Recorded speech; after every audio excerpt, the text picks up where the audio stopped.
बिस्मिल्लाहिर्रहमानिर्रहीम। अस्सलाम वालेकुम स्टूडेंट्स, कैसे हैं आप सब लोग?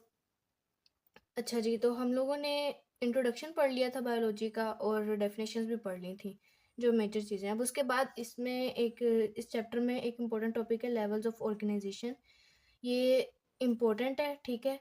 ये सारे का सारा भी लॉन्ग क्वेश्चन आ जाता है और इसमें से कुछ जो है ना वो लेवल्स वो दे देते हैं कि इनमें किसी एक पे नोट लिखो, ठीक हो गया। अब हम सबसे पहले पढ़ेंगे कि ऑर्गेनाइजेशन क्या है। ऑर्गेनाइजेशन तरतीब है कि एक ऑर्गेनिज्म जो है वो कैसे बना है, ठीक हो गया। एक ऑर्गेनिज्म किन किन चीज़ों की तरतीब से मिलके बना है।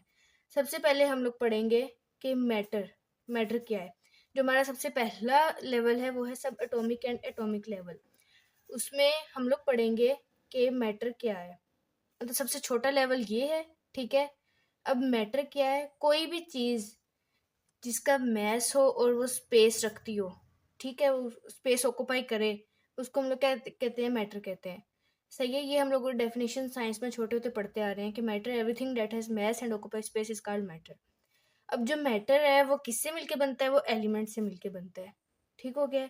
अब हम लोग कहेंगे कि एलिमेंट्स मिलके क्या बनाते हैं? मैटर बनाते हैं। एलिमेंट्स में कौन कौन से आ सकते हैं? कोई भी आ जाते हैं। जैसे एलिमेंट्स पूरा पीरियोडिक टेबल है जिसमें नाइट्रोजन है, ऑक्सीजन है, कार्बन है, हाइड्रोजन है। ये सारे के सारे एलिमेंट्स हैं, ठीक है। अब ये एलिमेंट्स जो हैं ये किससे मिलके बनते हैं? ये एटम्स से मिलके बनते हैं। एटम्स मिलके एलिमेंट्स बनाते हैं और एलिमेंट्स मिलके जो है वो मैटर बनाते हैं। सही हो गया। अब जो एटम्स है इसका वर्ड कहाँ से निकला? एटम का ए प्लस टॉम। जो ए है उसका मतलब है नो और इसका मतलब है कट। मतलब ये मजीद जो है हम लोग डिवाइड नहीं कर सकते कि मजीद हम लोग कहें कि एटम इन चीज़ों से मिलकर बना है। हाँ, लेकिन हम लोग ये कहते हैं कि जो एटम है उसके अंदर सब एटॉमिक पार्टिकल्स होते हैं। सही हो गया। अब जो सब एटॉमिक पार्टिकल्स हैं वो मतलब हमें नजर आते हैं, ठीक हो गया। लेकिन वो नेक डाई से हम लोग नहीं दे सकते। अब जो एटम है वो हम लोग नेक डाई से दे सकते हैं, मतलब हम अपनी आंख से देख सकते हैं।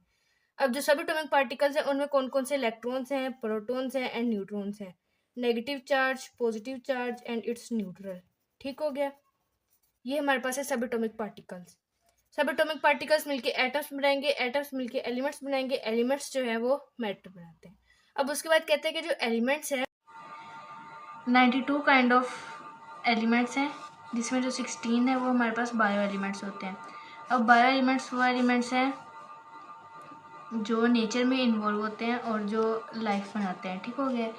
16 जो है उसमें से 6 जो है वो 99% बनाते हैं हमारी बॉडी का और 10 जो है वो सिर्फ 1% बनाते हैं हमारी बॉडी का। इनके जो नेम है वो याद करने हैं। 6 में oxygen, carbon, hydrogen, nitrogen, calcium और फास्फोरस आता है। और जो 10 है उनके भी नेम बुक में लिखे हुए हैं, वो आपने याद करना है और परसेंटेज भी याद करनी है, ठीक हो गया। अच्छा, तो जो ये परसेंटेज है वो तो नंबर है, लेकिन इसको याद करने के लिए ना निमोनिक्स बनाए होते हैं। तो जो 6 हैं उनको याद करने के लिए बनाया है ओक्ट, नकैप। और जो 10 है उनको याद करने के लिए बनाया है कस, कल, ना, मग, फी, आई, मैं, कज़न, ठीक हो गया।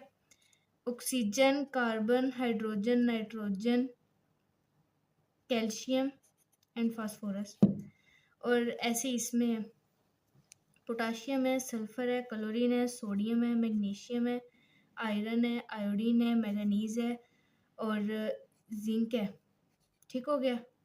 ये सारे याद करने का ना इसका एक तरीका होता है। उसके बाद हम लोग आ जाएंगे अगले लेवल पे। तो जो अगला लेवल है वो है हमारे पास molecular level. Second level is molecular level. अब हम लोग इसमें सबसे पहले क्या पढ़ेंगे कि एक मॉलिक्यूल क्या है। मॉलिक्यूल जो है कंपाउंड का स्मॉलेस्ट पार्ट होता है। कंपाउंड जो है वो मॉलिक्यूल से मिलके बनेगा, तो इसका जो स्मॉलेस्ट पार्ट होगा वो क्या होगा? मॉलिक्यूल होगा। सही है। अब हम लोग कहते हैं कि जो बॉडी है उसमें जो बायो एलिमेंट्स हैं वो आइसोलेटेड फॉर्म में नहीं होते, ठीक है। मतलब वो अलग अलग नहीं होते, बल्कि वो क्या होते हैं? वो कंबाइंड होते हैं बॉन्डिंग से। आयनिक बॉन्डिंग और कोवलेंट बॉन्डिंग के थ्रू वो कंबाइन होते हैं। और जब वो कंबाइन होते हैं तो कंबाइन होकर वो एक स्टेबल पार्टिकल बना देते हैं जिसको हम लोग मॉलिक्यूल कहते हैं या बायो मॉलिक्यूल्स। बायोमोलिक्यूल्स इसलिए कहते हैं क्योंकि ये लाइफ हम पढ़ रहे हैं तो उसके लिए बायोमोलिक्यूल्स आ गया। सही है। अब जो बायोमोलिक्यूल्स हैं उसको दो तरह इसको हम डिवाइड करते हैं। एक है माइक्रोमोलिक्यूल्स और एक है मैक्रोमोलिक्यूल्स।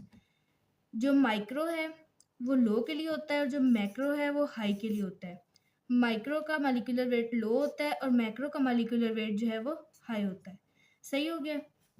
अब माइक्रो जो है इसमें एग्जांपल आ जाएगी ग्लूकोज, वाटर। सही है, माइक्रो मॉलिक्यूल्स में। और जो मैक्रो मॉलिक्यूल्स हैं उसमें आ जाएंगे लिपिड्स, आ जाएंगे स्टार्च, कार्बोहाइड्रेट्स। सही हो गया। बस मॉलिक्यूलर लेवल इतना ही है। उसके बाद हमारे पास अगला लेवल जो है वो कौन सा है? Third level is organelles and cell level. अब हम लोगों ने पिछले टॉपिक में पढ़ा है कि मॉलिक्यूलर लेवल में क्या पढ़ा है? बायोमॉलिक्यूल्स होते हैं। अब वो बायोमॉलिक्यूल्स जब इकट्ठे हो जाते हैं, जब असेंबल हो जाते हैं, जब गैदर हो जाते हैं, तो वो क्या बनाते हैं? वो सब सेलुलर स्ट्रक्चर बनाते हैं। सेल्स के अंदर सब सेलुलर स्ट्रक्चर्स बनाते हैं जिनको हम लोग क्या कहते हैं?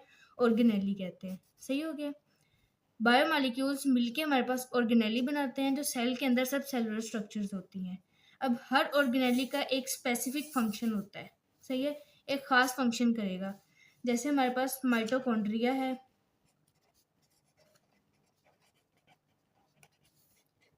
ये जो है ये हमारे पास क्या करता है? सेलुलर रेस्पिरेशन में हेल्प करता है। सही हो गया। और एक हमारे पास हमने पढ़ा हुआ है राइबोसोम्स, ये भी एक ऑर्गेनेली है। ये क्या करता है? प्रोटीन सिंथेसिस करता है। बॉडी में जो भी प्रोटीन बनती है वो किससे बनती है? वो हमारे पास राइबोसोम से बनती है। सही हो गया। अब वो कह रहा है कि जो प्रोकैरियोट्स और प्रोटिस्ट है वो सिंगल सेल्ड होते हैं। सही है।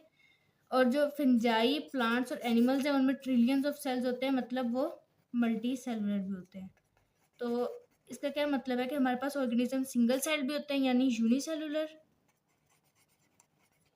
जैसे प्रोकैरियोट्स और प्रोटिस्ट वगैरह है। और हमारे पास मल्टी सेलुलर भी होते हैं यानी उनके अंदर बहुत सारे सेल्स होते हैं, ट्रिलियंस ऑफ सेल्स होते हैं। और ये है, इस एग्जाम्पल्स में क्या रहता है? Fungi, plants and animals. ये सारे सारा हमारा ऑर्गेनेली लेवल हो गया। अब उसके बाद हम आएंगे टिश्यू लेवल पे। सही है। टिश्यू लेवल क्या होता है?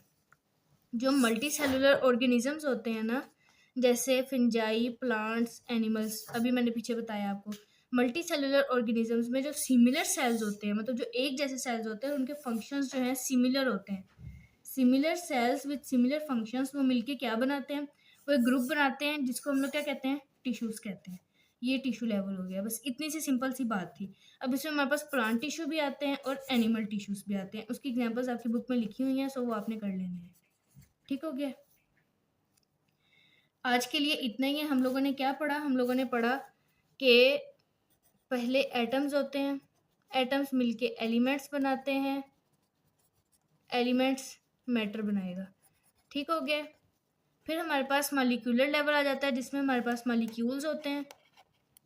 मॉलिक्यूल्स में हमारे पास मैक्रो मॉलिक्यूल्स हो गए एंड माइक्रो मॉलिक्यूल्स हो गए। अब ये मॉलिक्यूल्स मिलके क्या बना देंगे? सेल्स प्लस ऑर्गेनेलीज बना देंगे, जो हमारे सेल्स में सब सेलुलर स्ट्रक्चर होती हैं। ठीक हो गया। अब similar sales having similar function,